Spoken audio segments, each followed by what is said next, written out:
Hey, Kelsey. Hi. Should we stop Hi. or pause the recording? Yes. I always like to hear my end of the cold voice in the Right. recording, I'm sure. Yeah. Awesome.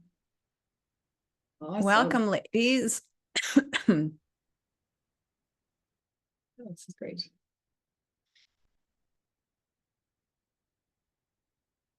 Welcome, welcome. Changing the game. With high heels on.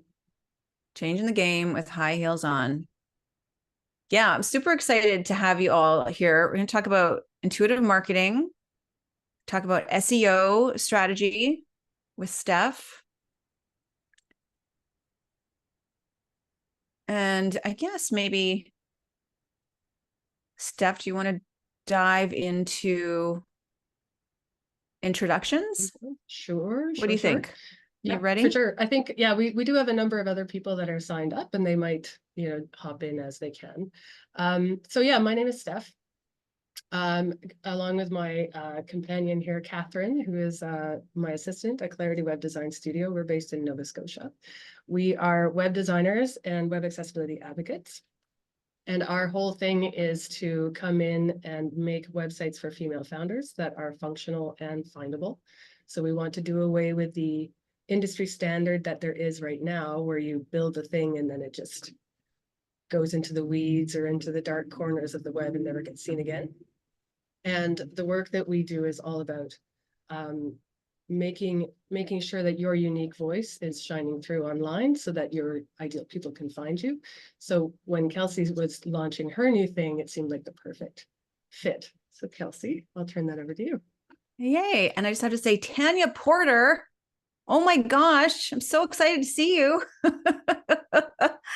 Oh, okay. Sending you kisses right back. So I'm Kelsey Matheson. For those of you who don't know me, I'm an entrepreneur. I'm a certified life coach and business coach. I've been building businesses now for over 20 years. Before there was Facebook and Instagram and all these things.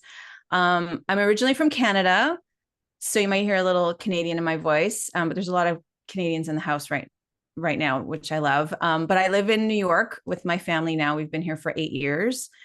And so over the past 20 years, I've been building many different types of businesses, online businesses, brick and mortar businesses, yoga clothing companies, backpack companies, non-for-profit organizations.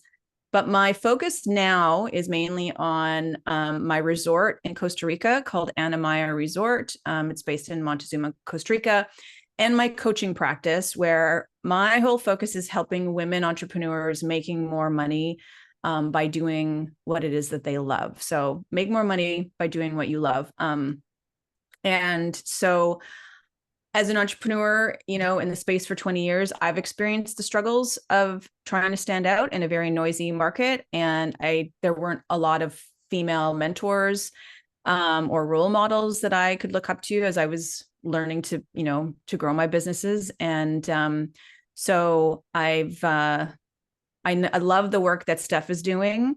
And I really want to focus on helping women tap into their own intuitive nature to market themselves and their businesses through powerful intuitive marketing, because I think it's just really needed in the world. So that's how we ended up connecting and deciding to do this joint training together. Yeah, it's going to be really great. And I love that you sort of started talking about intuitive marketing in a way, like you put those two words together in a way that I hadn't.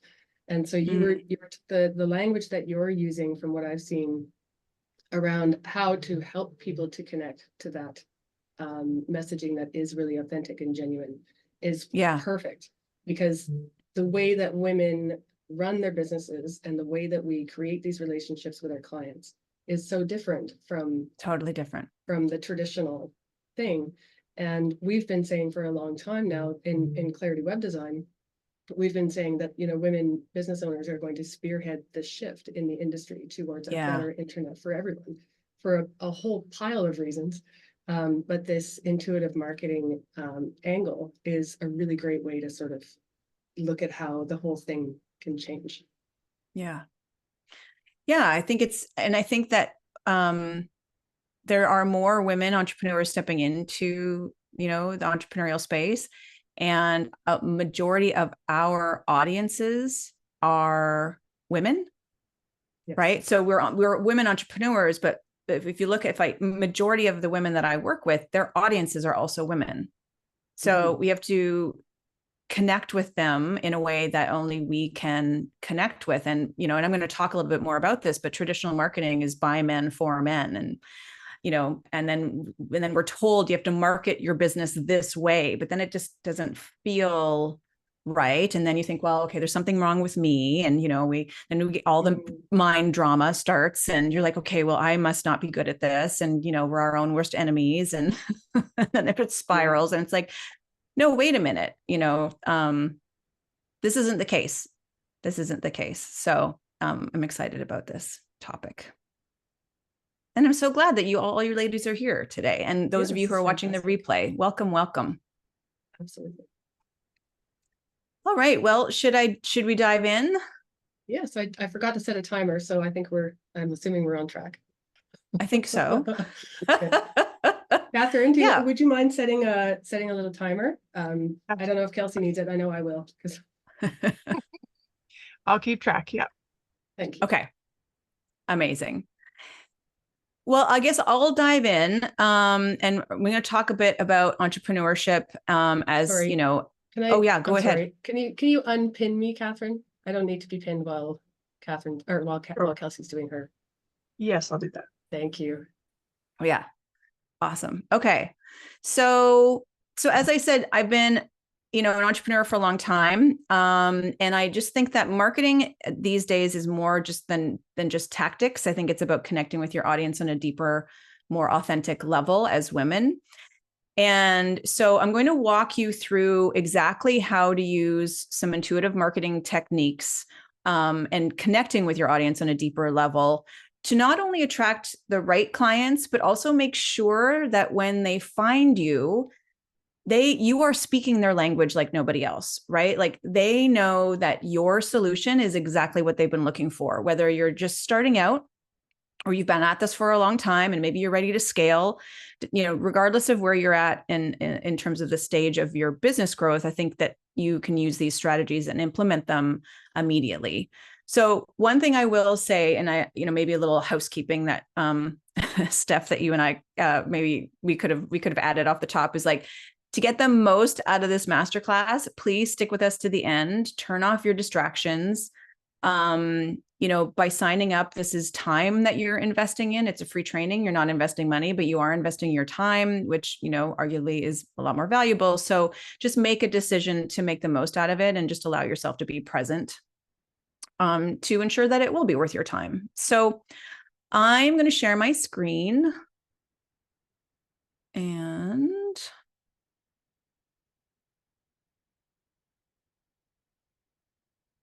okay, so you guys can all see that? You can just give me a thumbs up.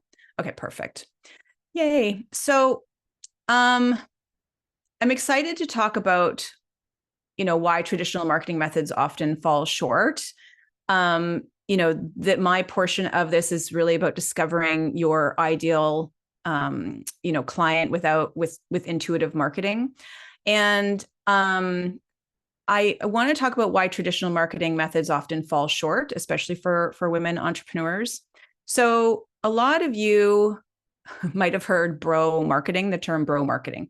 It's been somewhat of a buzzword. It refers to a style of marketing that's aggressive and competitive, often manipulative.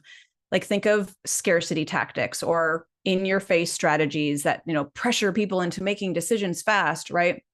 Often based on fear or status. And it's a kind of marketing that pushes for a quick decision, a quick win, and it plays on emotions, right? Especially like emotions of feeling less than if you don't buy, right? So this kind of marketing did work for a long time, especially in industries where the consumer was predominantly male, and it aligns with traits often associated with traditional masculinity or dominance, authority, intense competition. But as more women have stepped into the business world, it's become clear that this approach is just not working anymore. So, with traditional marketing, it was designed at a time when businesses, like I said, were run mostly by men. It broadcasted. So think of broadcasting. It broadcasted messages through TV, print, billboards, telling consumers what they should want. There was very little connection, right? And this just doesn't align with how we make decisions as women. So I just want you to put in the chat, what motivates you to buy something? Like, I'd love to hear from some of you, like, maybe it's a recommendation from somebody that you trust or that you love, or maybe it's brands that have a social cause that you resonate. But I'd just love for you to put in the chat, what motivates you to buy something? Okay. So yeah, just throw that in the chat there. I'm curious to see what you guys say. Definitely recommendations. Love social enterprises too, plus family needs, requirements. Yeah, recommendations from friend feels good to me. Reviews, recommendations, something that solves a problem, offers skills that I need, recommendations. Okay, I love that all of you put in recommendations. When was the last time you asked your clients for testimonials? Just going to put that out there. Okay, so look, women prioritize connection. We prioritize authenticity. We prioritize meaning. Yes, Tanya's like, today I asked someone for a testimonial. Amazing. Also, I'll just throw this in there too. Referral programs. If you guys have referral programs, super, super helpful. So we prioritize connection, authenticity, meaning, and traditional methods.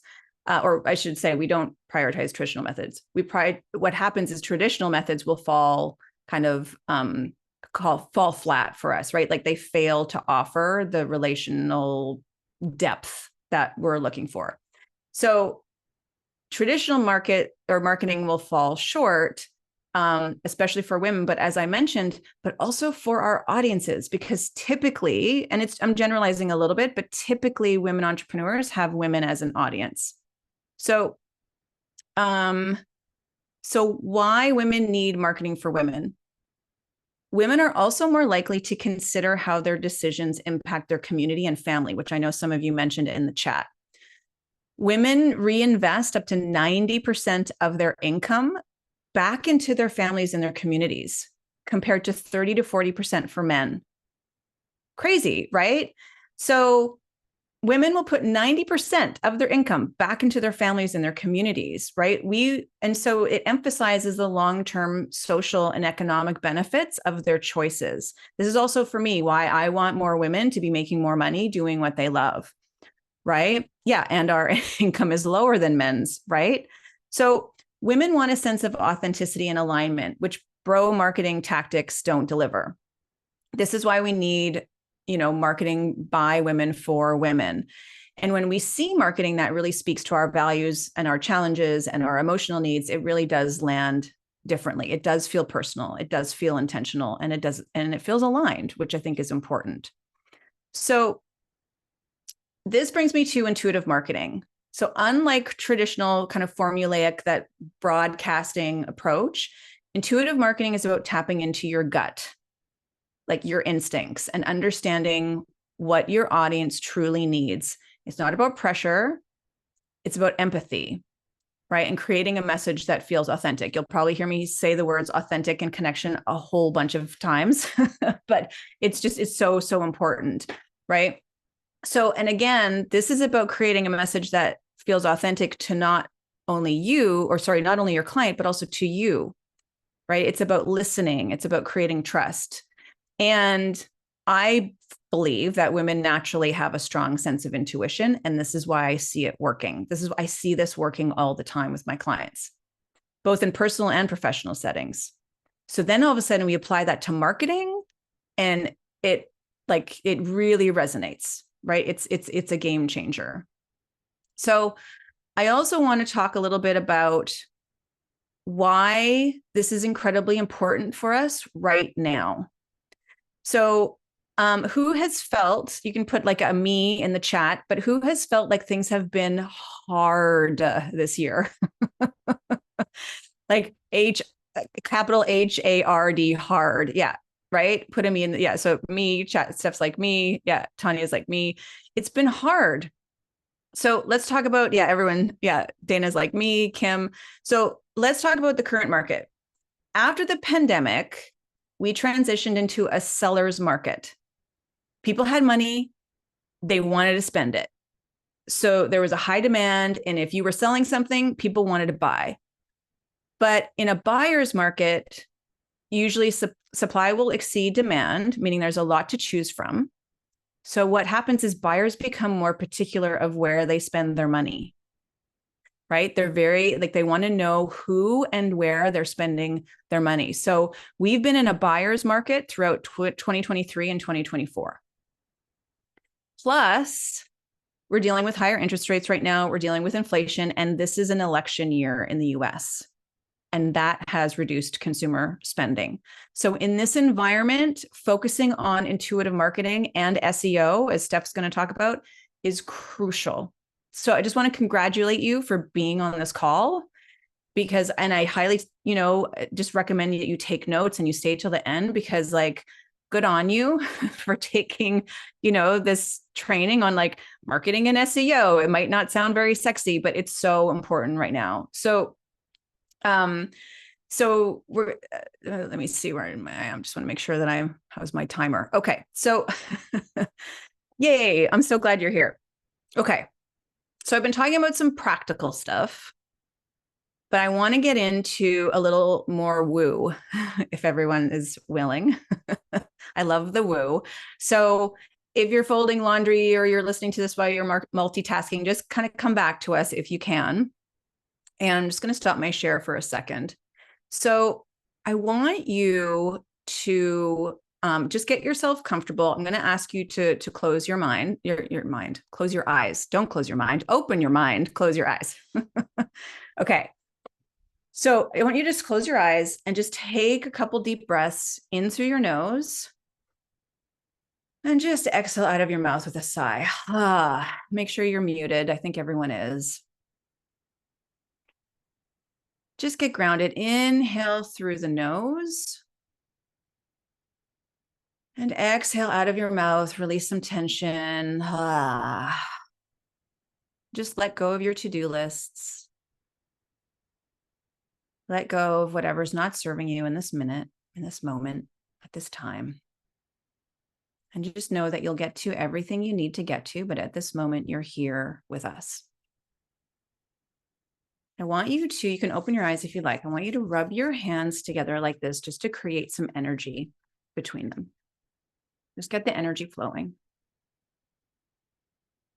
Okay. And I want you to place your hands out in front of you like this and close your eyes and just tap into the energy of your hands. They might be tingling because you're rubbing them together. But I just want you to see if they feel about the same. Do they feel maybe the same temperature, the same weight approximately? Just kind of tap in.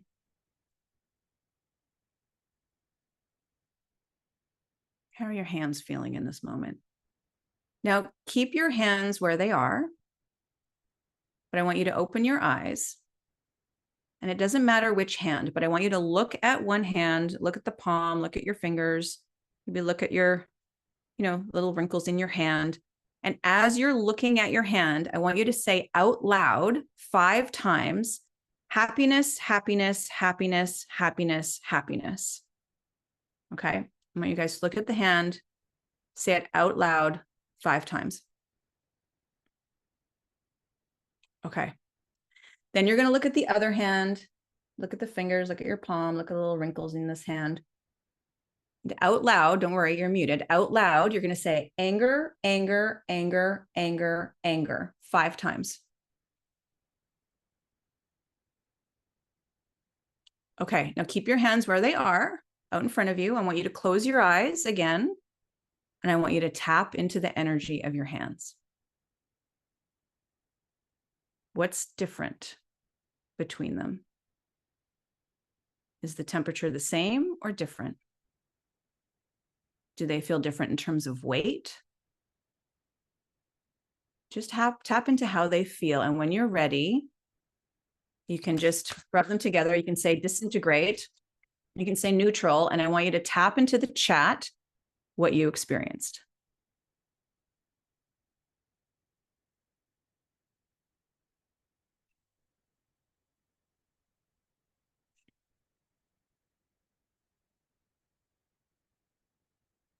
Oh, angry hand was hot.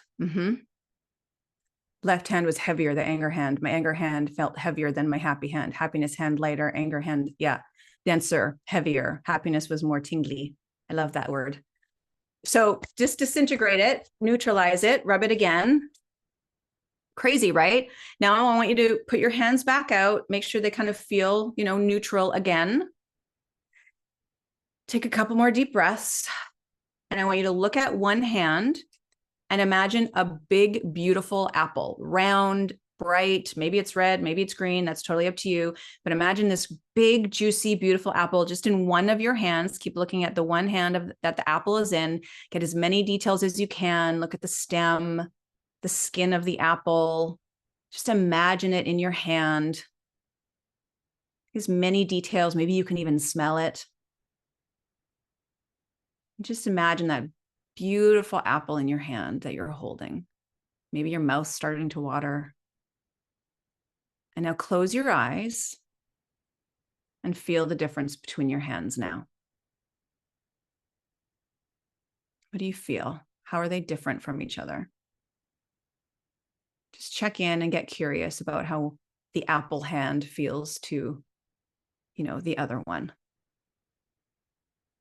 And when you're ready, again, you can open your eyes and just feel what you felt in the chat. Or let us know. And you can disintegrate, neutralize. Unless you want to have that apple in your hand, that's okay. Apple was heavy. Isn't that crazy? Apple hand felt heavier.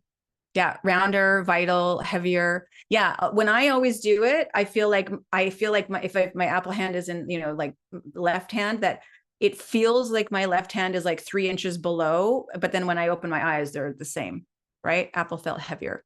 So all this to say, my friends, is that thoughts and words matter. They really matter, right? And if you know the work of Dr. Masaru Emoto, he's really known for his experiments with effects of words and thoughts and emotions on water molecules. And as we just experienced, the way we speak to ourselves, this is a whole other topic, but women, ladies, the way we speak to ourselves and the words we choose can shift our energy and the way we feel, as well as how others experience us. So I want you to think about this in terms of how you connect with your audience, the marketing that feels in alignment and the marketing that feels like, oh, no, thank you. Right? The words that you're using. A word for me, like, I don't know, a game changer. I kind of love that word. But for somebody else, like, ugh, I don't like that word. That's your intuition guiding you there. Right? The energy we bring into our messaging, if it's misaligned, if it doesn't feel authentic, it will impact the way that our audience perceives us. So it's so important to be intentional about the energy we use when we're identifying and speaking to our ideal clients. Is this making sense? Okay. Awesome. All right. So we're going to get into some steps. Rapid fire. How am I doing with time, Catherine? You have 3 minutes left. Okay. Oh gosh. I'll go. Okay. I'm good. Yeah. Steph's like, you're all good. Okay. So, yeah. Oh yeah. I love that. Catherine's like, my fingers were formed around the apple. Exactly. Okay. So first, steps to identifying your ideal client using intuitive marketing. Number 1, first, tune into you. Before you even think about identifying your ideal client, I want you to get crystal clear on what you want. What drives you? What kind of impact do you want to make in the world? Because when you're aligned with your own values, it's much easier to attract the clients who resonate with that same energy, right? We just did an exercise of how powerful words and even thoughts, you didn't even say the word apple, you were just thinking it, right? So think of this step as clarifying your own frequency. Remember, like attracts like. So when you're clear on what you want, then it's easier for you to tap into what your ideal clients want, and then turn your ideal clients into, into raving fans, basically. So here's a quick exercise. And we'll go through this quickly, but I want you to write down 3 core values that you live by.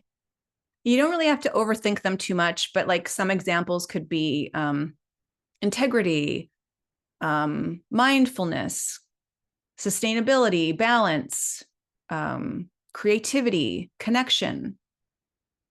And you can also look up, you can Google it, like what are, core values, some core value examples, right? And just, to see what 3 core values resonate with you the most.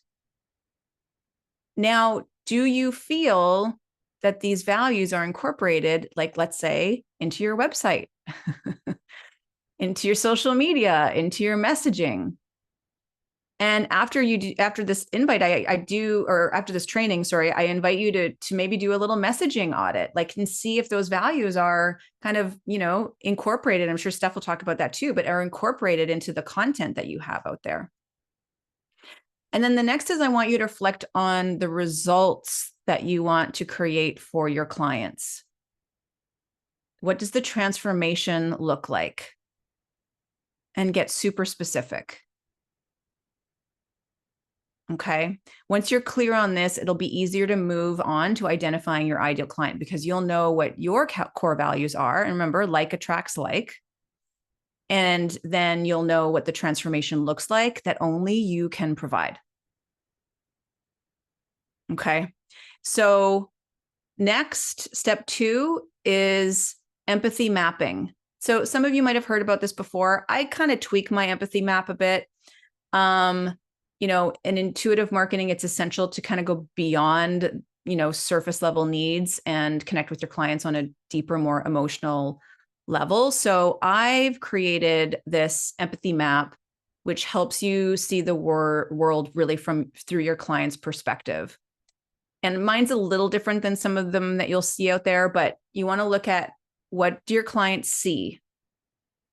So for example, like if you're a fitness expert, your clients might be seeing a whole bunch of unused fitness equipment that they've bought, right? Reminding them of unachieved goals. And that in turn makes them feel bad or feel, like a failure. Or they're seeing perfectly curated Instagram accounts of others before and after fitness journeys, right? And they look in the mirror and then of course they don't feel good and they don't like what they see. Right? Or what do they hear? They might be hearing advice or opinions from family or friends or colleagues about, what they should be doing, or hearing all the advice from all the health gurus, right? Or contradictory tips on nutrition and exercise. What do they feel? What emotions are driving them? Are they feeling overwhelmed? Are they feeling stressed? Or are they feeling motivated?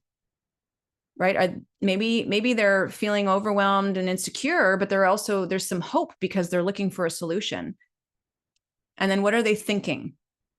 What hesitations, limitations are holding them back? What are the thoughts that are holding them back? Maybe the thoughts are, what if I fail again? I'm not going to have time. Maybe they're thinking like, I just really want to work with somebody who gets it. And then what do they want? They're looking for a solution. Maybe they're desiring physical transformation, improved strength, or maybe improved energy levels. But what is it that they want? So then you're going to fill out these categories with insights, and intuition will allow you to better connect with your audience, because these people, your audience. Trust your instincts. And then you can, this map will help guide you. Okay. And then number 3 is creating customer personas. Right. We've all heard the idea of a client avatar, but I want to encourage you to go deeper. So it's not just about demographics. It's not just about age, income, gender. This is like, think of it as they're a dynamic, multidimensional human being. So what does a day in their life look like? What keeps them up at night? What brands are they into? What do they watch, read, listen to? What are some of their views on life? I was doing a customer persona training, and one of the customer personas we came up with, and one of the views on life was, I think all men are jerks. That was one of her views. It's like, good information to know, right?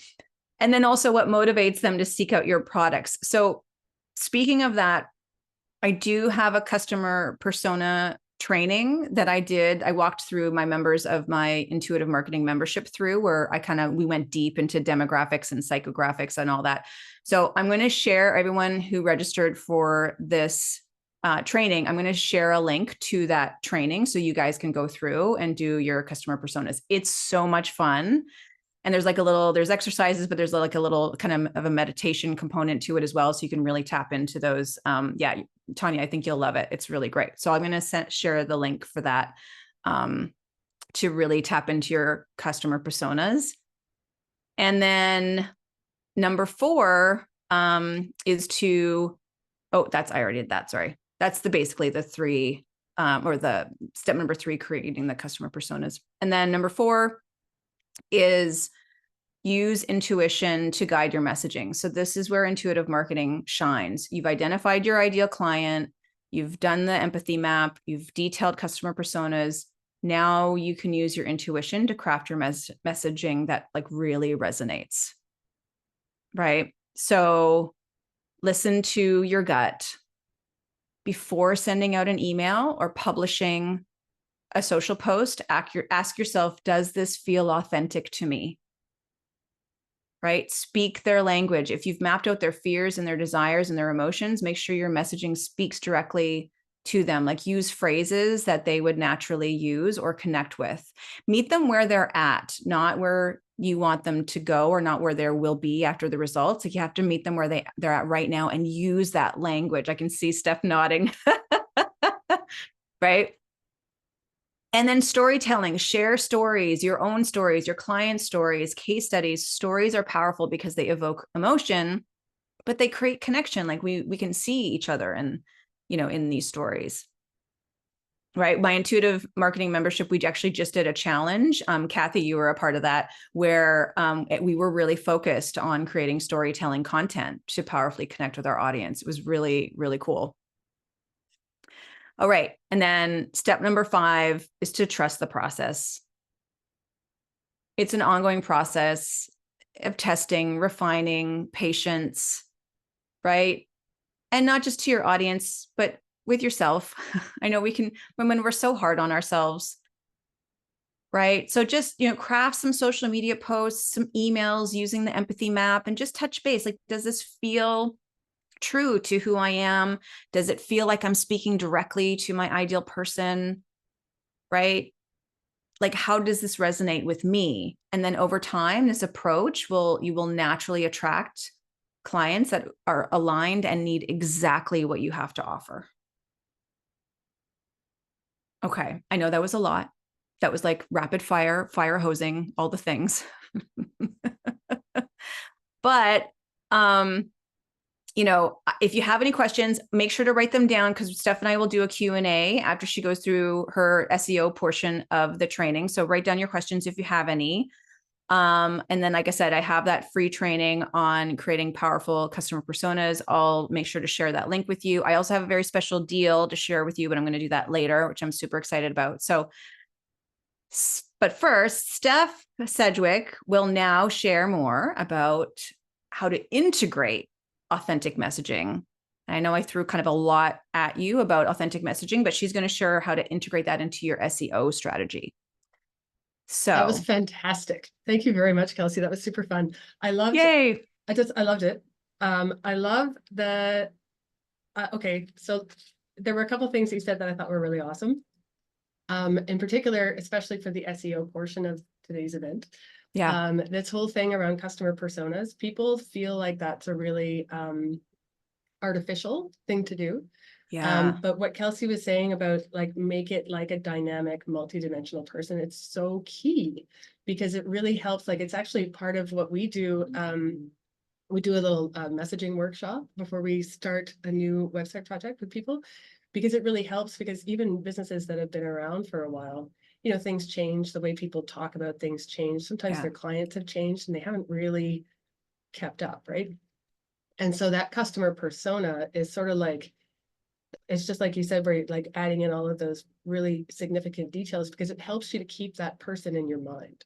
when you're creating this messaging. And then it helps you to remember, you know, oh, if your target person is 75, let's say, and like maybe you're doing like wellness for seniors or something, then the way that you speak with that person and say maybe her like primary concerns are that she can't use the app because she can't see it properly, or she's got fine motor control issues, you know, whatever. All of those details are going to drive what you're saying and how you're delivering that message, right? So that customer persona is really, really valuable, and it can be a really time-intensive process sometimes. So I don't know what your training is like, Kelsey. It's probably really awesome for that. So that's really cool. Yeah, it's super fun. And just to kind of, you know, add to that, like I was working with a client who had created an email to her audience, very connected with who her audience is. And we went and she goes, I just, for some reason, I'm not feeling motivated to press send. And so we even just looked at the first line, and I said, okay, we went over the content of the email, but I said, who is this for? Like, who are you speaking to? And she mentioned one of her clients. And I said, even this first line, is that how you would say that to this client? And she's like, oh, no, not at all. And it actually wasn't a big change. It was just a subtle tweak. But as soon as we tweaked it to really speak to that person, to her, one of her customer personas, her ideal clients, it changed everything. And she was then motivated and excited to send it. So it's, you know, to your point, it's so important. It can be time consuming, but it's so important. But I think too, that re-engaging with that inner voice, like that authentic voice, because it's so bombarded with all of this other marketing messaging. And so we get kind of thrown into this habit of trying to form our language and our sentences in a certain way. And sometimes we mismatch, you know, we sort of lose that bridge, right? Yeah. So that was really great. So thank you for that. I'm going to try to share my screen and let's see if I do it correctly. That'll be fun. Sorry, hold on a second. This is I should have practiced this first. Okay. And then this one, no, I did that wrong. Sorry, I can't get my screen to share and see my notes. Okay, I think I got it. You see the, okay. Oh yeah, got it. Yeah, you're good. Can you see it okay. there? Yep, fantastic. You're good. Okay, wonderful. So Catherine, this is where I'm going to rely on you because I can't see anybody at this point. Okay. Timer is on. So wonderful, thank you. So we're going to bring it down from the woo, and we're going to get a little bit more pragmatic, because at the end of the day, your website and anything that's happening online is a technology-based thing. And technology doesn't deal well with the woo, but once you have that messaging kind of laid out, that's where the technology can really shine. So SEO is search engine optimization. That's what it's typically been referred to. We find that most business owners, you tend to think of SEO as being either this kind of a magical unicorn that will suddenly get your website to the #1 on Google, or that SEO is just entirely too technical and it changes all the time, and so therefore you just can't be bothered. So in our experience, it can actually be both of those things, and as long as it's done right. So this is getting into that, how women are doing things differently. So we're going to spend a little time here going over what SEO is and how it's changed in the last couple of years, because it has changed significantly, and why we need to factor in this SEO component to your online messaging, specifically with your website. And we'll show you some real life examples of how connecting your authentic message with your SEO work can have really big benefits. So before I begin, and sorry, I'm getting over a cold, so I'm going to have to take frequent water breaks. Does anyone here have any ideas about SEO already and think that you know what I'm going to share here today? And you can put some thoughts in the chat. And I'm curious to see what you might say, because again, this is a tailored thing, so I can tailor this presentation a little bit based on what you say. So one of the things I'm especially curious about is, are there any entrepreneurs here today who serve a local market versus, you know, a virtual service provider who can serve a wider audience? And if anybody wants to put some comments in the chat, and Catherine, maybe you can shout them out to me, if any. or I'll just continue. It's all good. I've got one here. Kelsey Okay. says to be searchable. Oh yeah, yep. I've Excellent. got Okay. Tanya saying I serve both local and wider. Okay, perfect. Okay. Okay, great. No, that's good. So, okay, yeah, that's perfect. Thank you. That'll help a lot. So let's go. So search engine optimization, search SEO. What we've started to hear a couple of marketers refer to it as now is search everywhere optimization, which I really like. So I'm stealing that. That was Neil Patel. So I'll give credit to the guy, but I'm stealing it. So essentially what it means is that the search landscape is changing. So the internet itself, it's kind of like the Wild West, right? It's really fast and chaotic. There's very little regulation. It's become kind of a virtual rat race. It's like this unending hamster wheel. Everyone's competing to be the loudest. But the problem is that shouting into the void doesn't guarantee that anybody's listening, or that certainly not that you're reaching the right people. So the good news is that with all of these changes in the search landscape, search engines are improving. So that's things like Google and Bing and Yahoo. They're getting better at understanding and prioritizing the user journey. And this is great because Google in particular has released a series of updates over the last couple of years that focus on rewarding websites that deliver a really great user experience. So that's what we call UX.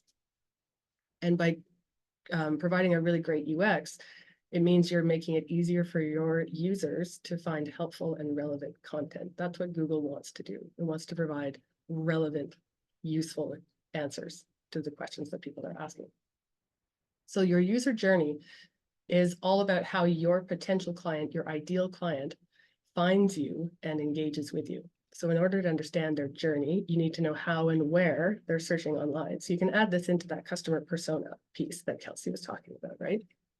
Because the different generations, different demographics have different ways of looking for things online. So those are really helpful to sort of get a sense of. So 5 years ago, even, Google was king, and it still is, honestly. But today's online customers are savvier than ever. And with all of these other search tools that are gaining ground, it's no longer just search engines, and we have to accommodate all of those things in our marketing. So based on a recent webinar that I attended just this month, they were referring to a number of studies with these, the most common search tools. These are across all demographic groups, so all ages, in September. And these numbers probably fluctuate a little bit depending on the studies that you see. But so number one is Google. That is a search engine.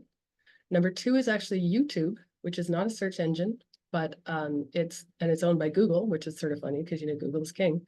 But the results on YouTube are different.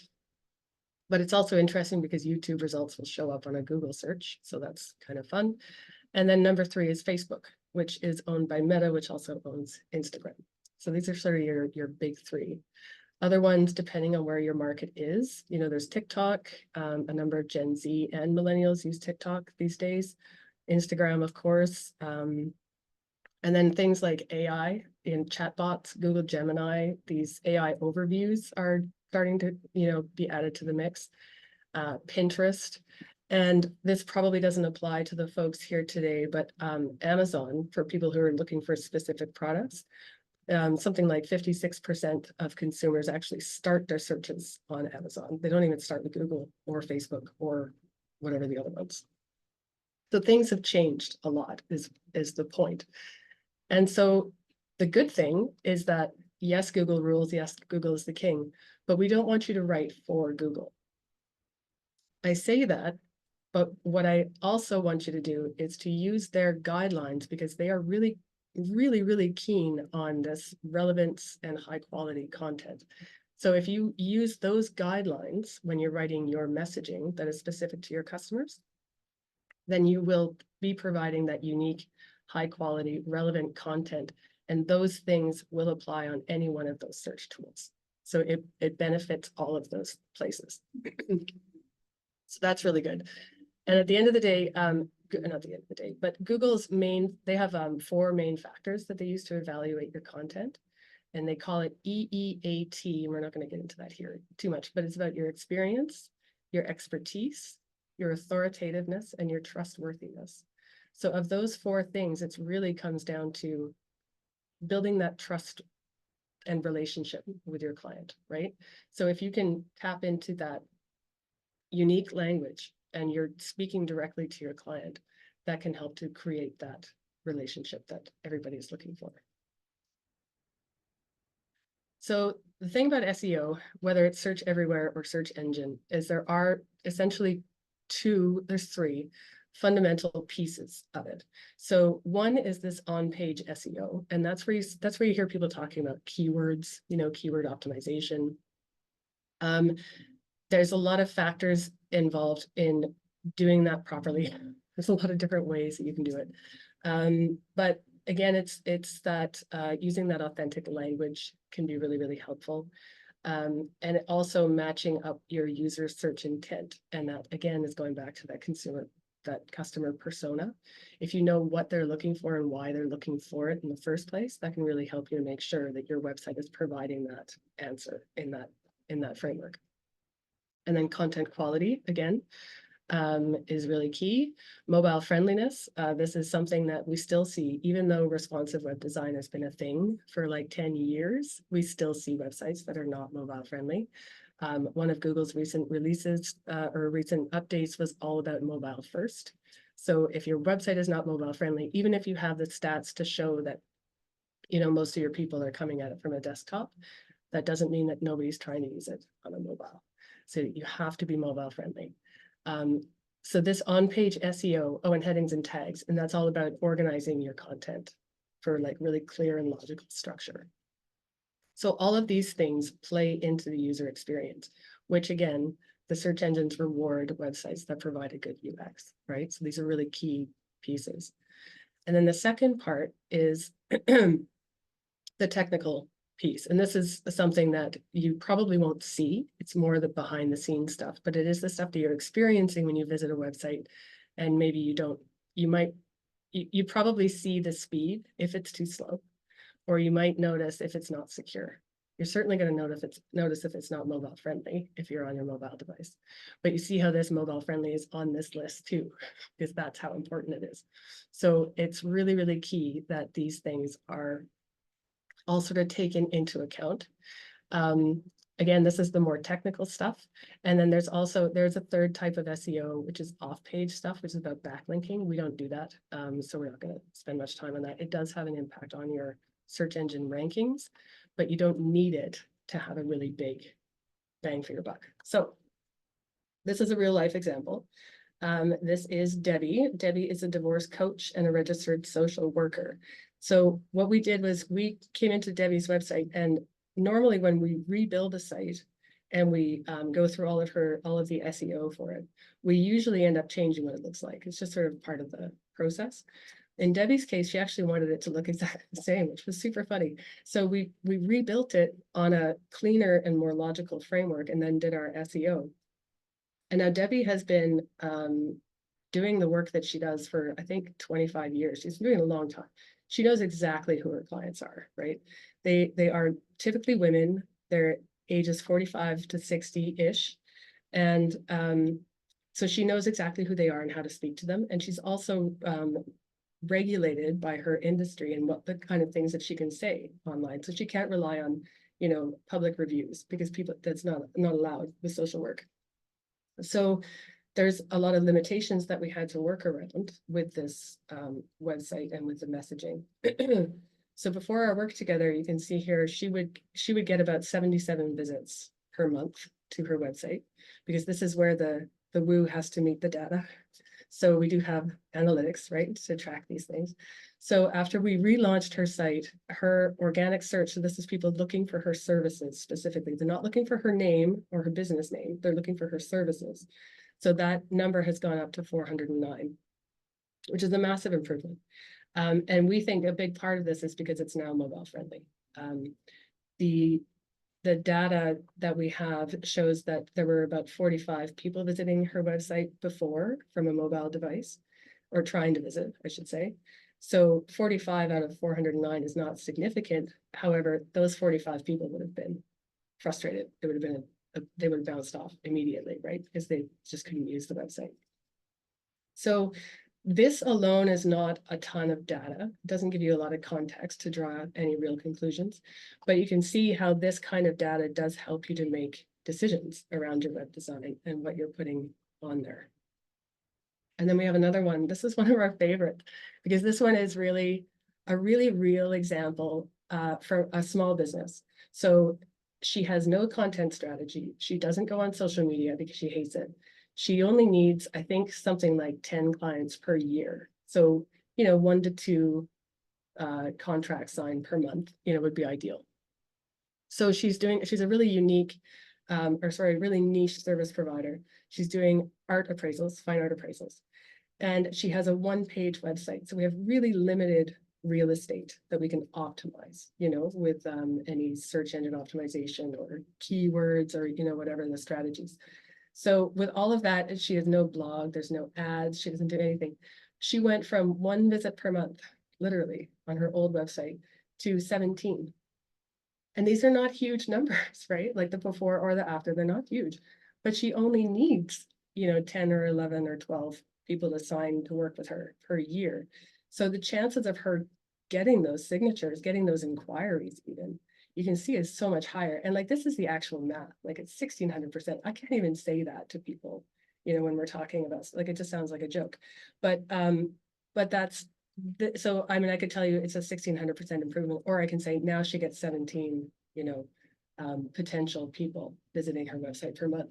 So it's a really great example, because it can show you what a difference it can make. And again, this is a 1-page, she has a teeny tiny website, no content strategy, no social media posting, no nothing. So she's really relying on this and, you know, the directories that she also uses. But this is just an example of how, when you take these 2 actions that I'm going to show you, how you can begin to get a handle on your own tailored SEO, your search everywhere optimization. So action number 1 that I want you to take is to set your benchmark.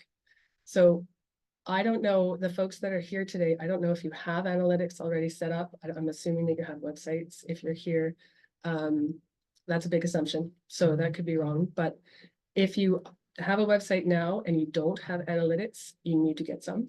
If you don't have a website and you're looking to build one, you need to include some analytics. So you can set your benchmark right now. So before you invest in any search engine optimization or any web design or redesign work, I should say, you need to understand how your website's doing right now, right? Because otherwise you don't know when you've improved and you don't know what you have that's working or not working. So depending on your platform, there are different ways to do this. So we're not going to get into what those different options are today, but I can tell you, like, WordPress has plugins. Squarespace has a built-in dashboard for pretty decent stats. Shopify has their own stats, but they're more sort of e-commerce based. It's more sales driven. But the key thing that is that analytics can be really overwhelming, because data, there can be so much, and it can just feel like it just piles on and you don't really know what to do with it or how to interpret it. So one of the key things that I want you to do when you set your benchmark is to understand which metrics to pay attention to. So these are meaningful metrics. We don't want the peacock. We don't care about the peacock. Hello. Yes. Hi, can I interrupt with Absolutely. a question from Kim? Okay. When Sure. you say keyword optimization, are Yes. those words in the content and or on the back end when you actually list keywords? Both. Okay. It's both. Yeah. And that's something we'll talk, I think we're going to touch on a little bit in a couple more slides, I think. And I also have a download for you guys for that piece of it. But yeah, that's one of the less understood things about search engine optimization, is that there's stuff happening in the back end, the unseen part of your website, as well as the stuff that you see when you visit the site. And you can do things like, there's the traditional keyword marketing advice, you know, around like best web design or, you know, whatever. And then people start peppering that into their content everywhere. Don't do that. You know, it's just like when Kelsey was saying, this stuff needs to come across naturally. It's part of your language, is the way that you're speaking to your people. So we want to find a nice way to We have to meet the woo with the data. So we have to make the technology suit the messaging that you have. And yeah, the keyword piece, it's both. If you've had, sorry, I should clarify that. If you've had search engine optimization work done on your website, then it is on both, or it should be on both. If you haven't had any done, then you probably don't have any anything set up on the back end yet. So that's another thing that you'll find out with your benchmark, because I'm going to show you. So to get into the meaningful metrics, because the keywords will come into the meaningful metrics in a way. So these are the two different types, essentially. There's meaningful metrics, and then there's vanity metrics, right? That peacock, which we don't care about. So meaningful things, well, let's go with the vanity first. Vanity is stuff like total number of visitors coming to your website. That's a completely meaningless number. It might include spammers. It could include you, like, you know, I mean, it doesn't matter how many people are coming to your website in a month overall. Without context, it's not going to do you any good. You can't make any decisions from that information. Low bounce rates sounds good, but without context, it can be misleading because they might be bouncing off because there's nothing there that speaks to them. Or your website might not be working properly. Social media shares, or sorry, no, that was the wrong way. That was a high bounce rate. A low bounce rate, they could be coming on there and reading, but not taking action. So not engaging. So the calls to action or the meeting between what you want them to do and what they're trying to find out isn't there. And then social media shares, you know, like the number of followers that you have doesn't really mean much in terms of business success. They're not customers necessarily. So in contrast, a meaningful metric would be that organic search traffic, like what we were talking about with those two real life examples that I gave you. Those are the people that are looking for the things that you said are your services, or the ways that you help people. Popular pages can be really great because it can help you to see what's working and what isn't, and then pay your time and energy into those things. So if you have a blog, for example, a lot of us that started websites 5 or more years ago have a blog, and we often fall off the blog. You know, we just lose interest, or we don't have time, or whatever. So the blog, sometimes that blog, if it's not working and you're putting all of this time and energy into creating work that you think is really amazing, but it's not going anywhere, then maybe these metrics can help you decide, maybe I don't need to do this. Maybe I can redirect all of that time and energy elsewhere to something that's more helpful. And conversions. And a conversion can look different for different types of businesses because a conversion is different for each business. Your end goal, of course, is going to be that sale, right? The revenue. But the way you get there, because the website is that first engagement, you're creating the relationship. So that conversion might be a sign up for an email. That's equally valid to someone who's booked a call or someone who's purchased your little widget, you know, on your e-commerce site. So to get a good benchmark, we need to hopefully see these 3 things so that we can start to understand what's going on with your website. Excuse me. So action number 2. So you've looked at your meaningful metrics and you're like, okay, I want to know what's going on with my website. I don't care how many people are coming per month necessarily. I want to see what they're doing when they get there. So this is a tool that we often use. It's a free tool. It's Google, and I'm not, you know, Google's trying to take over the world, and I'm not necessarily trying to help them do that. But there are a lot of different analytics tools out there, and this one is relatively straightforward to set up. And it can be really helpful because it can give you that single source of truth, that single source of data, so that you're not trying to compare. What we sometimes see is folks trying to compare the analytics that's provided by something like, pardon me, from Squarespace with Google Analytics, or comparing something that's coming from the web host to Google's analytic data. And that's like apples and oranges, and it's really hard to make any decisions if you're using 2 different sets of data. So we want you to try setting up a Google Search Console. It used to be called Webmaster. It's called Google Search Console now for some horrible reason. I don't know why, it's terrible. But it is something that you can set up. And then once you have it set up, this is one of the tools that we find our clients really like that's in it. So when you get into Google Search Console, there's a bunch of stuff, and some of it will be confusing, and they'll start emailing you all the time. It's like everything else that's free, right? It's really annoying. But once you get into Google Search Console and you start to get accustomed to it, there is a feature in there called Search Insights. It's the little beta tool that they're doing. And it shows you, like, this is a snippet of mine from my website.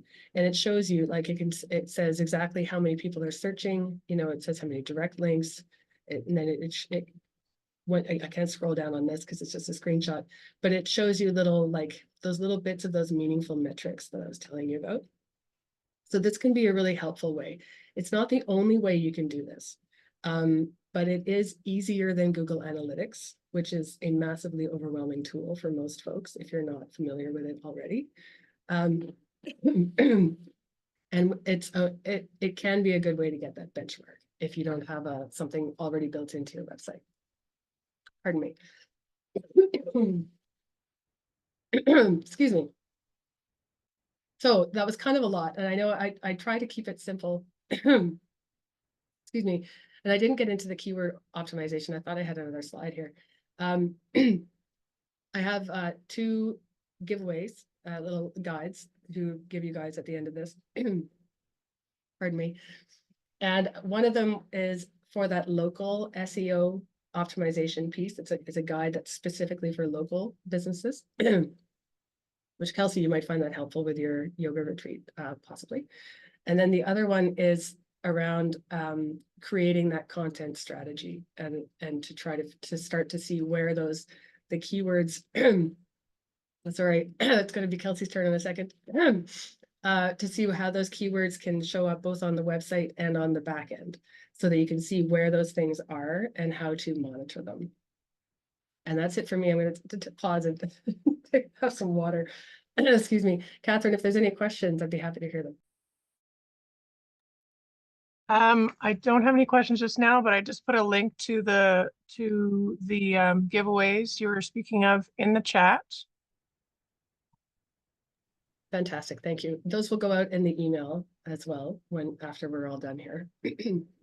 Great, and I'll bring up Kelsey here. Awesome.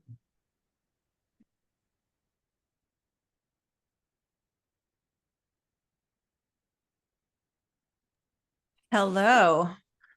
Okay, that was super, super helpful. Okay, great. I was just going to say, maybe stop the screen share and then I can see everyone. Okay, so Steph, that was awesome.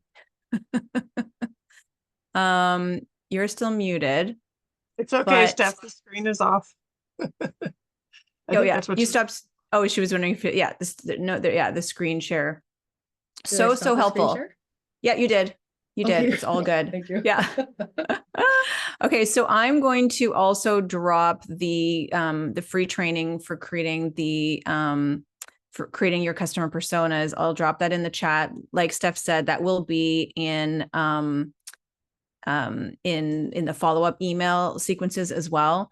What I found really interesting too is I didn't even know that Google Search Console existed.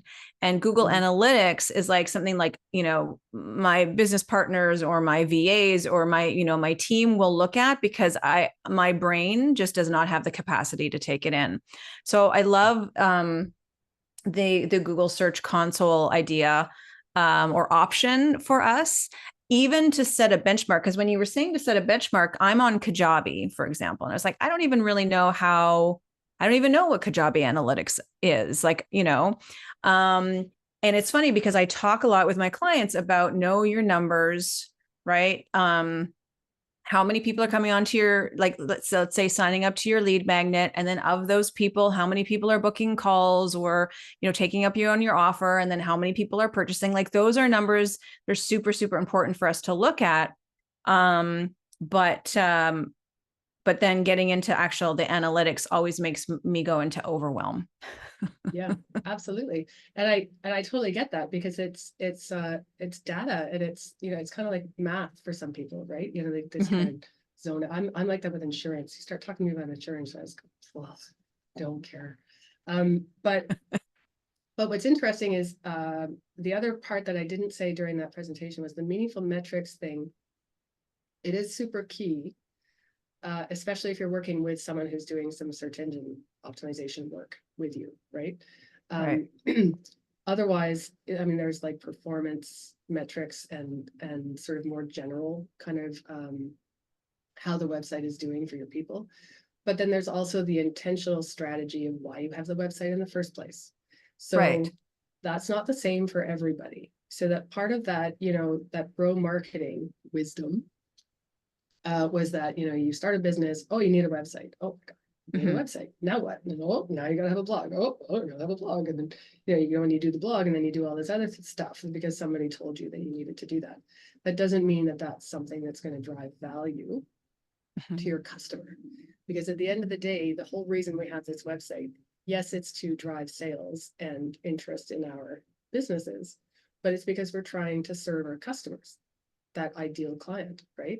So if you've, and we do this too. We're no better than anybody else. It's really easy to add to a website. It's a lot harder to take away and strip down all of the stuff that your client really doesn't care about. So if you're doing things on your website for SEO purposes, then I would question, like seriously question why you're putting it up there, because you're writing for Google in that scenario. And one of the other things, again, I didn't mention this, one of the other things that's changed with the search landscape is that it's a lot harder to get a sense of an unbiased search result. So, you know, like people used to be able to Google themselves all the time and see where their website's showing up in the search results, right? You can't do that anymore because we have clients in the States and in Canada. We have clients in BC, for example. And when I go to search for them, if I'm not in an incognito browser, yeah, I was going to say, don't you have to be in an incognito window? Yeah. Yeah, but even then, it doesn't always work. I don't always find them. And, you know, when you're, it's kind of like with online shopping, you know, which is like super user defined.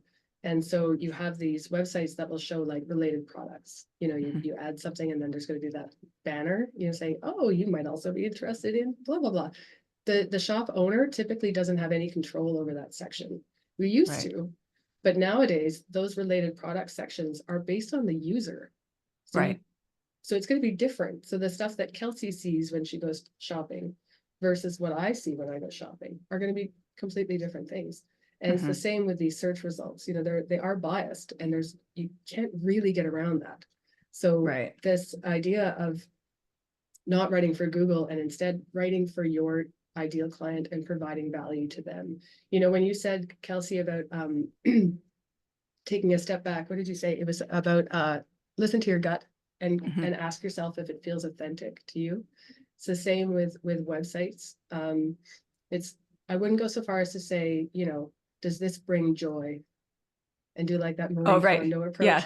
I wouldn't go that far because there does have to still be a balance of the information that you're providing. But I would really seriously question every line of text that you put on your website, every image that you choose. Just what is the value to my end user that I'm bringing by adding this element or this function or this feature or this whatever. Yeah. Because at the end of the day, we're all busy, we're all stressed, and we've all got a ton of stuff to do. And we don't want to read an essay when we come to your website about, you know, I probably don't want to look at your CV.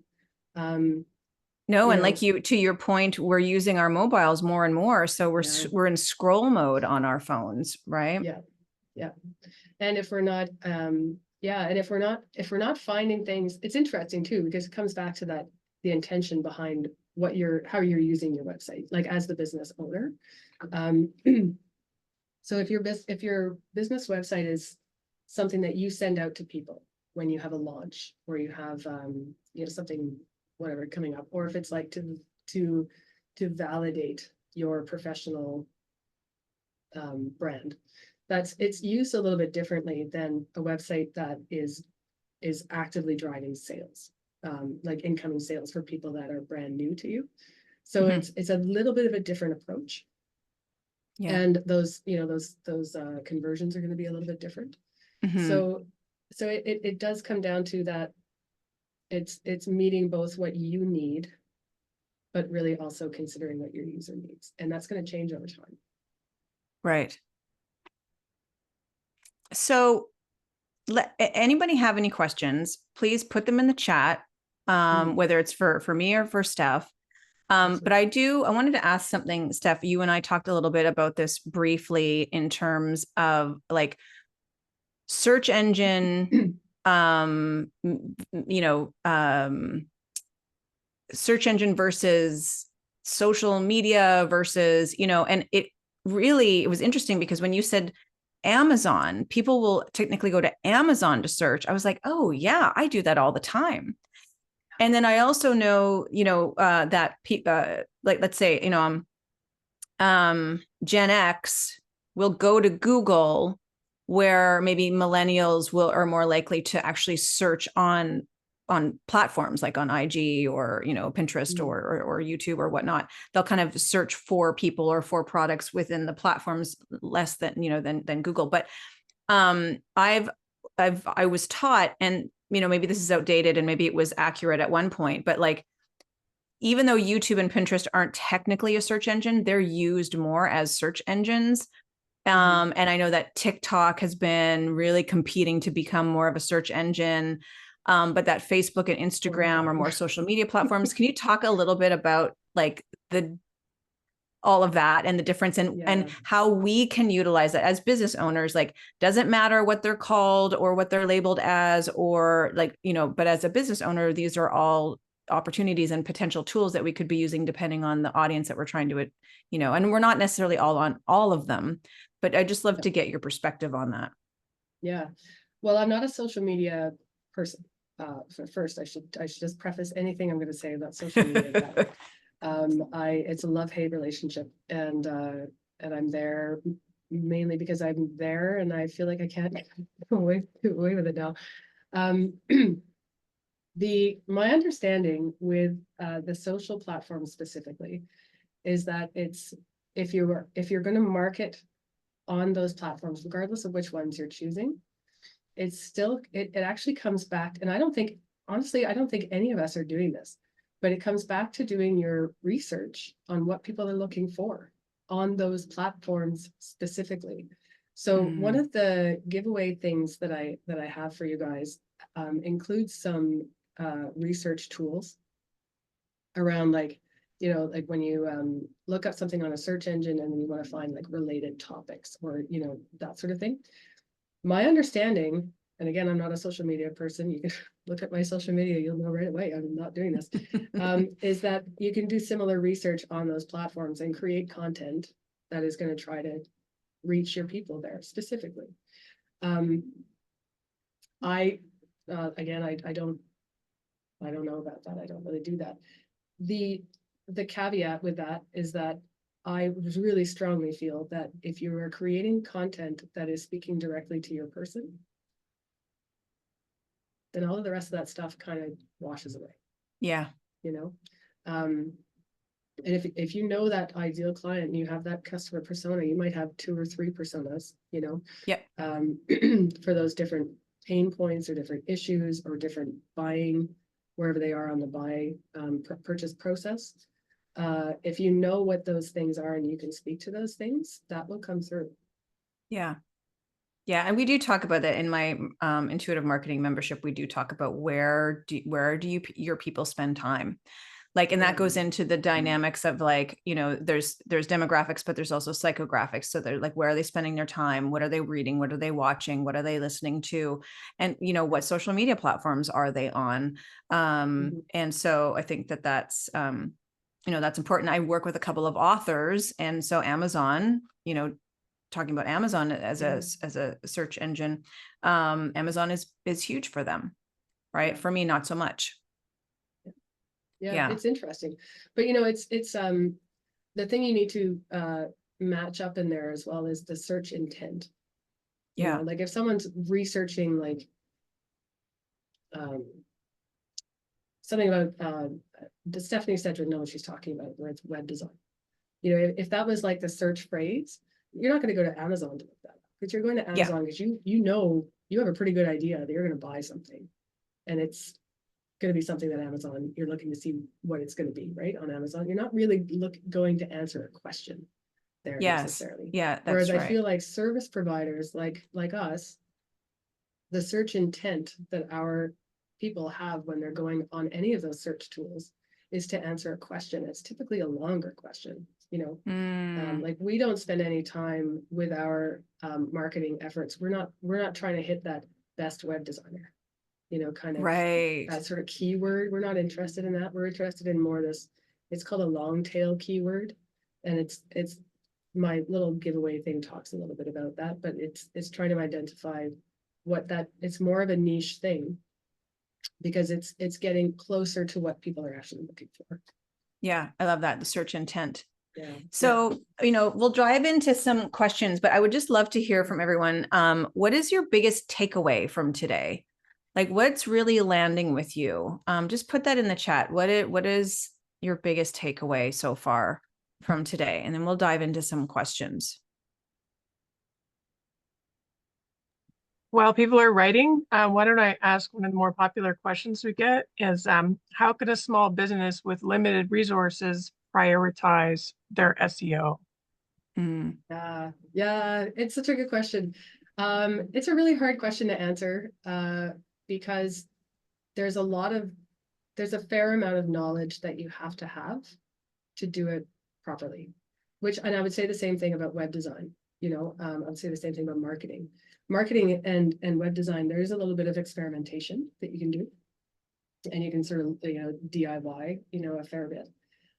With the SEO, it's a bit more of a rabbit hole when you start trying to DIY. And you have to be really careful because it's that whole, you know, does this feel genuine and authentic to me? A lot of the stuff online just doesn't.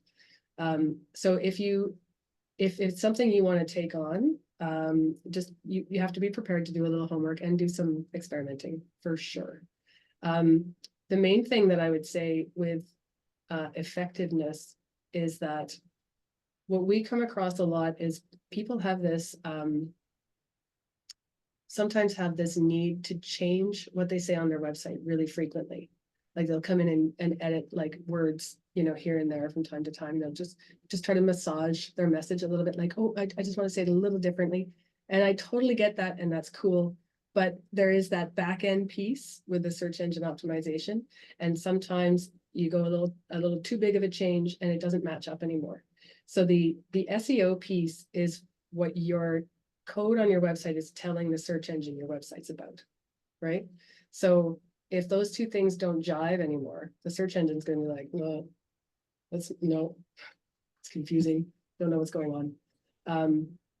So I guess exercise caution, I suppose, is probably what I would say. And be prepared to make mistakes, because we all do. Yeah. But if you have Google Search Console or some other sort of tracking and analytics, over time, you will start to see those trends and you can start to make changes, but don't expect anything overnight. There is no overnight snake oil. In response, sorry. No, go ahead. Go ahead, Catherine. Response to Kelsey's question here. Michelle says, the question was, what are your biggest takeaways so far? And Michelle says, creating the personas and the Google Search Console. I'm so excited to look deeper at these. Nice. And welcome next to the rabbit hole. Yeah. You're welcome. And then Dana saying, being more in tune with your messaging to attract the customers you want, changing your viewpoints when creating your content to think about how is this going to resonate with the person I'm creating it for, using Google Search Console to be more aware of how your website is working. And then she follows it up with a question saying, how often should you check your analytics and update your website and SEO? Ooh, those are two very different questions. I would say if you're checking your website analytics more than once a month, you should be doing something else. Because it is a bit of a rabbit hole. You can get kind of like caught up with it. Some of us can. So once a month is sufficient to sort of see what happened in the previous month. And then as time goes on, you can compare it to previous periods. That could be like what happened the last 30 days versus 30 days prior. That's something we like to do.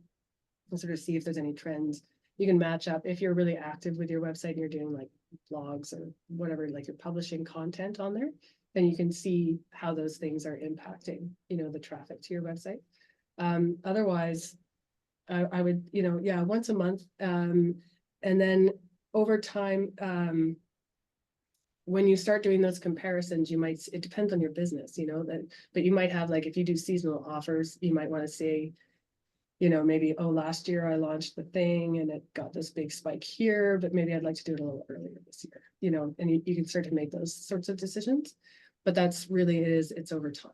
So don't get too carried away with the analytics, especially not at the start. Once a month is sufficient for sure. And then the other question was, how often should you update the website content? Was that the other part of that question? Yes, that's right. Honestly, once a year is your goalpost. Every 6 months, sure. But if you, or if something big changes, like if you're noticing your customers' needs have changed significantly, or the way that they're talking about their stuff, then yeah, absolutely go and change it. Or, if your business is pivoted and changed, then yes, absolutely. Otherwise, it takes time for search engine optimization to really drive results. It takes time. So if you're in there constantly tweaking and editing, you're just, what's that expression? Don't fix it if it ain't broken. Yeah, essentially. Or that you don't know if it's broken yet. Yeah. You haven't given it enough time to propagate, right? So yeah.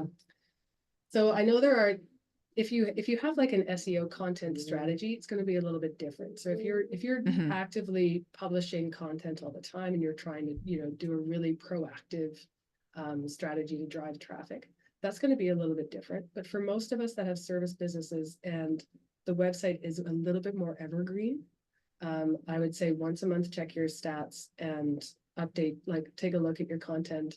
You can use your analytics to say, is anybody looking at this stuff? And if not, what do I need to do to jazz it up, or fix it up, or whatever? Yeah. It's interesting. Did And, Steph, maybe you can give me your, your thoughts on this. I have a question that came through for me as well, which I'll answer. It came through through the private chat, but, so when I'm helping my clients create lead magnets, right? So create something of value that they offer to their ideal people, something that they are needing, wanting, desiring, and then they give them this freebie that's like amazing. I would totally had paid for this. This is awesome. And then usually that will lead into a nurturing email sequence.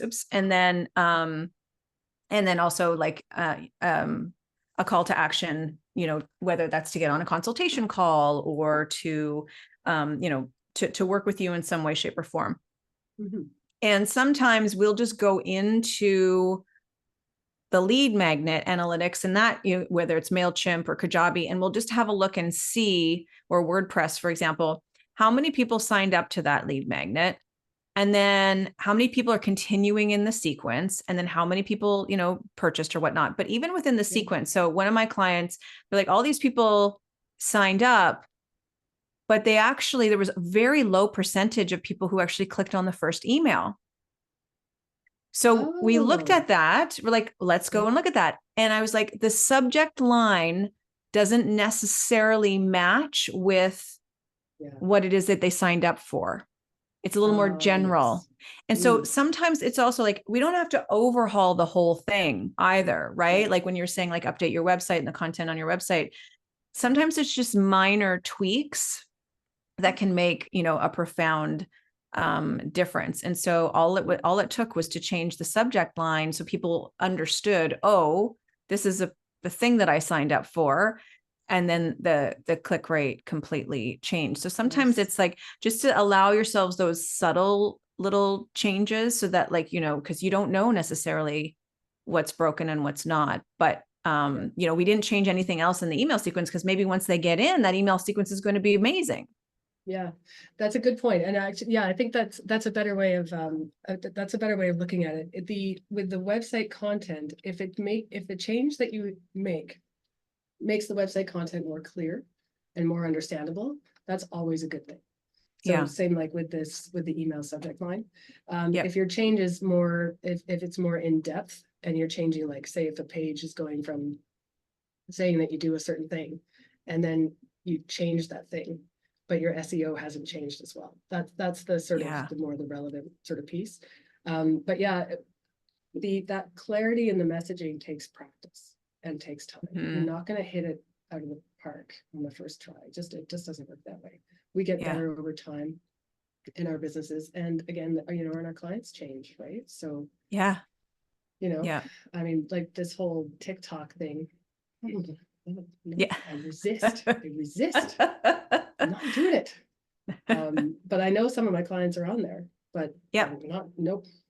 I resist. And again, So, like, and then so people who like, let's say you are their ideal client, they're not looking for you on TikTok. Yeah. Yeah. Yeah. Right. Because I think because you still have to balance that, you know, the whole point of the social media at the beginning, like when we started doing websites, the whole point of the social media was for social proof. It was like saying you have the website, maybe you're a real person. Now you have to have social media to show that you're a real person and you're active and you're alive and you're doing things, you know? Yeah. And the website could be more static. Yeah. So, but that doesn't mean that you have to be in all of those places. Yeah, exactly. Certainly. No, and I think sometimes, like, you know, when I work with my clients too about like, what do you have the capacity for? We don't want you to burn out, because then you're not, you know, you're not helping anyone. You're not helping your clients, your business, yourself. So it's like, if you just choose, let's say 3 platforms or 2 platforms or even one, and you have clients and I have them as well, they're not even on social media. So we just look at other ways of making sure that they're marketing their businesses. Like, you know, so I think there is no one size fits all. And that's my other issue with some bro marketing is it's like, you just follow these steps and do these things. And it's not, there is no magic pill. And there is no one size, you know, fits all. I did get a question that came in. She said, what if I'm already getting clients, but want, you know, to scale my business? So maybe if Steph, I'll answer it from kind of my perspective, and then maybe you can also answer that from yours, if that's cool. Yeah, absolutely. And then again, if anyone else any questions, put them in the chat, or, you know, again, like what are your biggest takeaways? What are you really taking away from this today? It just kind of helps us to get that feedback from you. But so, okay, so you're already getting clients. Yay. Awesome. And then if you're wanting to attract, like you wanting to scale that, if you're wanting to attract more clients, then I actually just had a meeting with one of my one-on-one clients about this today. Attracting a new audience, expanding your reach is super, super important, because you might have like this community that you've built and you're nurturing the community, but you might have exhausted it also to a certain point, right? And so I think reaching a new audience, expanding your reach is super important. And then looking at what you're doing within your business and seeing if you can optimize any of that, right? So like refining your offerings, packaging your services in a way that allows you to take on more clients. But we were just talking about burnout, but like, but it's not overextending yourself, right? So if you have group programs, if you have retreats, if you have memberships, you can bring more people on, but it's not going to take up a lot more of your time, or it doesn't increase your workload all that, you know, much more. So you can also, like we were talking about this earlier, if you have referral programs, like testimonials are great. That's also social proof, but do you have a referral program in place? Right. So you actually have, like, if you refer this many leads, and so Steph, you can actually share a little bit more about this as well. But like, if you refer this many people, like there's a bonus, there's a gift, there's an incentive. And if you refer this many people, then the incentive and the gift, or the, you know, the give back, the giveaway is like even more amazing. And then if they refer this, I have a referral program in my membership too. Anybody who refers somebody who brings them into the membership, you know, there's a substantial thank you gift, you know, for that. So referral programs. The thing is we have to remember sometimes we forget to ask our audience for things and we think, oh, well, they just know.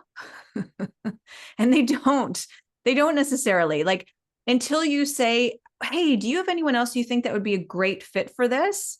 They'd be like, oh, yeah, actually, I know a couple people, but they didn't think about it until you asked. So I think it's just a great reminder to remember to ask for referrals.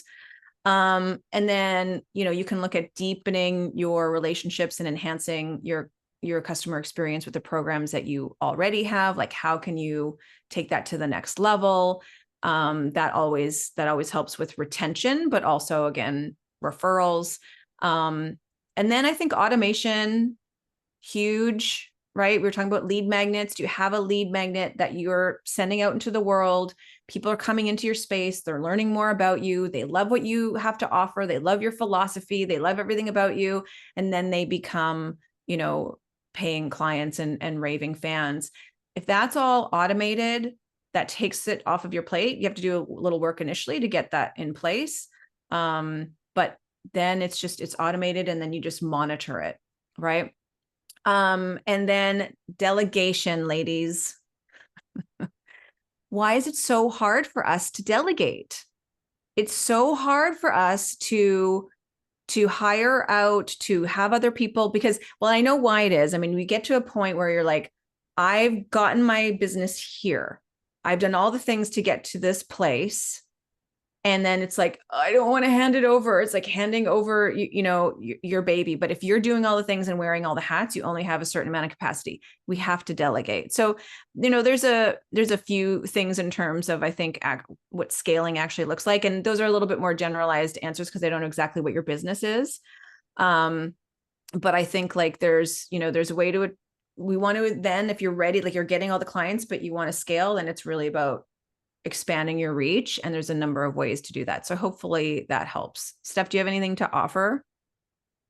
No, I think scaling is I think you touched on a lot of different things that were sort of more for the internal processes, and then scaling for the website would be around making sure it's available to as many people as possible.